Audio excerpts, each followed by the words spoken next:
18 cime sopra i 3000 metri, tra centinaia e centinaia di vette, guglie e pinnacoli che si stagliano in 9 diversi gruppi montuosi attraverso un territorio vario per tradizioni e cultura, ma anche per il quadro istituzionale e amministrativo che spazia tra 5 province e 3 regioni con 3 differenti gruppi linguistici. Sono le Dolomiti, dal 26 giugno del 2009 patrimonio mondiale naturale dell'UNESCO, che ha deciso di inserirle nel prestigioso elenco dei beni preziosi per l'umanità. Il Comitato del Patrimonio Mondiale ha scritto le Dolomiti sulla base di 2 dei criteri indicati dalla Convenzione del Patrimonio Mondiale.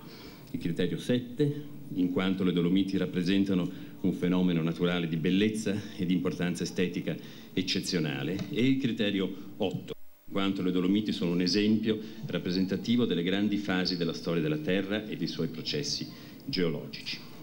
Ci sono voluti 17 anni per vedere accogliere dall'UNESCO la candidatura delle montagne più belle del mondo, decantate da scrittori e illustrate da pittori, set di grandi film, teatro di grandi imprese sportive, patrimonio naturalistico, sociale ed etnografico. Le Dolomiti entrano tra le 176 gemme naturali della Terra e hanno poi il primato di essere il primo bene seriale ammesso dal World Heritage Committee, anche grazie alla partecipazione delle diverse realtà territoriali e al coinvolgimento di popolazioni di lingua differente.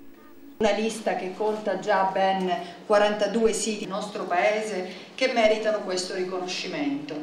Un riconoscimento che è per questa terra, ma anche per i tanti che hanno lavorato negli ultimi anni perché questo obiettivo potesse essere raggiunto.